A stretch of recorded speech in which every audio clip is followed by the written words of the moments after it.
Sebagai seorang muslim, kita harus hati-hati dengan berbagai tuduhan ini. Akan memicu perpecahan umat. Allah Ta'ala berfirman, Ya ayyuhalladzina amanu in ja'akum fasiqun binaba'in فتبينوا أن تصيبوا قوما بجهالة فتصبحوا نادمين. Untuk memahami pemikiran Syekh Muhammad bin Abdul Wahab tidaklah sulit. Berbagai buku karyanya bisa dijadikan rujukan hingga kita tidak mudah terbawa isu negatif. Syekh Muhammad bin Abdul Wahab pernah menulis surat kepada penuduh Qasim untuk membantah berbagai fitnah seperti dikutip dalam berbagai kitab seperti karya Mas'ud An-Nadawi yang berjudul Muhammad bin Abdul Wahab Muslih Mazlum, karya Abdul Aziz Abdul Latif yang berjudul Da'awi Munawi'in li Dakwah Muhammad bin Abdul Wahab, atau buku karya Syekh Soleh Fauzan yang berjudul Min A'lam Al-Mujaddidin. Salah satu yang dibantah beliau adalah tuduhan bahwa dirinya mengingkari berbagai kitab imam mazhab dan mengatakan bahwa perbedaan pendapat antara para ulama sebagai bencana. Dalam salah satu kitabnya, Usul Tsalatsa, beliau banyak mengutip pendapat Imam Syafi'i dan Ibnu Katsir. Inilah sebagai bukti kecintaan beliau kepada para imam mazhab, tidak hanya berpegang kepada mazhab Hambali.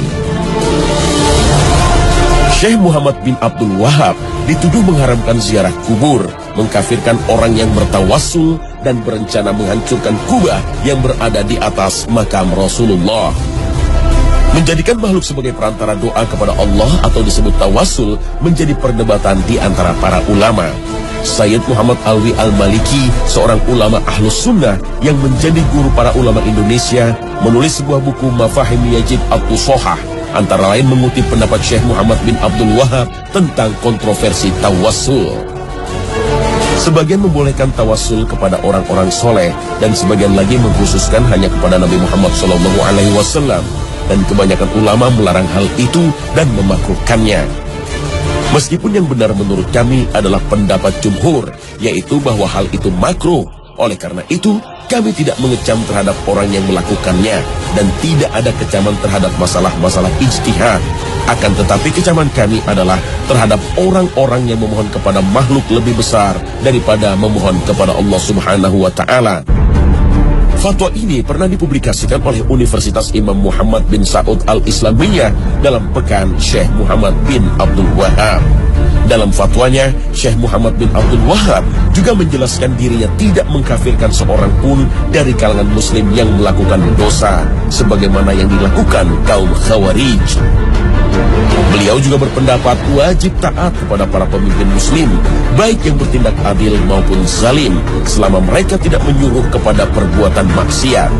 Inilah yang menjadi keyakinan jumhur ulama Ahlus Sunnah wal Jamaah.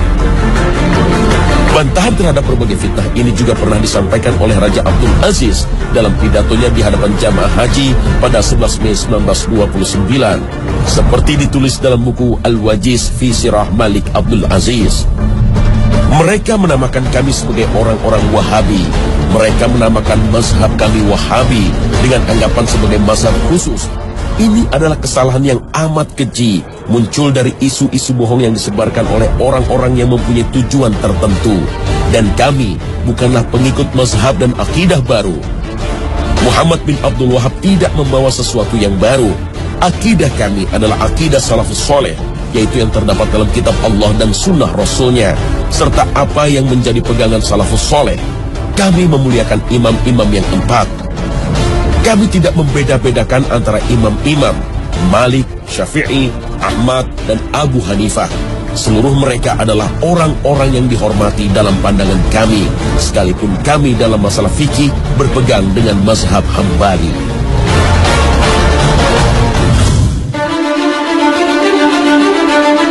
Istilah Wahabi bukanlah hal baru. Dahulu sempat disematkan pada para da'i dari kalangan Muhammadiyah, Persis, dan Al-Irsyad yang gigih memberantas tradisi yang berbau kesyirikan. Karena dalam akidahnya, mereka lebih banyak merujuk kepada Ibnu Taimiyah. Misalnya tidak mengenal takwil untuk mengartikan tangan atau singgasana Allah. Namun, zat dan sifatnya tidak bisa disamakan dengan tangan manusia atau singgasana raja. Gerakan Muhammadiyah, Persis, dan Al-Irsyad banyak terinspirasi dengan doktrin Muhammad Abduh yang menyuarakan gerakan tajdid atau pembaharuan Islam. Muhammad Abduh mengajak umat Islam meninggalkan praktek tarekat dan tidak lagi terikat dalam pendapat imam mazhab. Kemudian umat Islam harus merumuskan kembali doktrin Islam sesuai dengan perkembangan zaman. Gagasan ini mendapat penolakan dari Hadratus Syekh Hashim Asy'ari, pendiri Nahdlatul Ulama. Untuk memahami Al-Quran dan Sunnah Nabi tidak mungkin utuh tanpa mempelajari pendapat para ulama salaf, terutama para imam mazhab. Hashim Asy'ari pun berpendapat tidak semua tradisi keagamaan dianggap menyimpang dari syariat Islam. Perbedaan faham ini sempat menyulut konflik sosial. Namun, seiring makin bijaknya para ulama, mereka tidak lagi mempersoalkan masalah khilafiyah. Jika masih ada dai-dai yang bersikap ekstrim, sudah selayaknya kita menasihatinya dengan bijaksana, bukan melawannya dengan berbagai tuduhan keji. Doktrin Kiai Hashim Asy'ari sebenarnya seirama dengan pemahaman kaum salaf yang berusaha memahami ajaran Islam dengan merujuk pada Al-Quran dan Sunnah. Berdasarkan pemahaman salafus sholih, yaitu 3 generasi awal, para sahabat, tabi'in, dan tabi'ut tabi'in, sebagaimana sabda Nabi bahwa mereka adalah generasi terbaik. Namun gerakan salaf yang berkembang di Indonesia mendapat stigma negatif sebagai kaum Wahabi. Mereka dituduh tidak bisa berkompromi dengan masalah bid'ah dan tradisi keagamaan yang tidak pernah dicontohkan oleh generasi salafus soleh. Baik kaum Salafi, Nahdlatul Ulama, Muhammadiyah ataupun Persis sejatinya mengaku sebagai kaum Sunni atau Ahlus Sunnah wal Jamaah. Menurut Imam Ibnu Jauzi, tidak diragukan lagi orang yang mengikuti sunnah Rasulullah SAW dan para sahabatnya adalah Ahlus Sunnah. Sedangkan yang dimaksud wal Jamaah adalah mereka yang bersatu di atas kebenaran dengan mengikuti pemahaman para sahabat, tabi'in, dan orang-orang yang mengikuti mereka. Perbedaan faham di antara para ulama tidak seharusnya merusak ukhuwah Islamiyah. Imam Malik rahimahullah berkata, percekcokan dan perdebatan dalam ilmu itu menghilangkan cahaya ilmu dari hati seorang hamba. Sementara Imam Asy-Syafi'i rahimahullah berkata, percekcokan dalam agama itu mengeraskan hati dan menanamkan kedengkian yang sangat. Perbedaan faham mungkin tidak bisa dihindarkan, tetapi seringkali kita mudah memberikan stigma negatif karena hanya berbeda faham. Begitu pula sebaliknya, mungkin kita gampang memvonis sesat atau sirik kepada sesama muslim. Al-Quran telah memberi panduan untuk orang-orang beriman agar menjauhi pertengkaran dengan kata-kata yang melukai saudara kita. Allah Ta'ala berfirman, dan katakanlah kepada hamba-hambaku, hendaklah mereka mengucapkan perkataan yang lebih baik.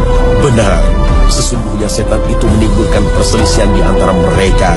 Sesungguhnya setan itu adalah musuh yang nyata bagi manusia.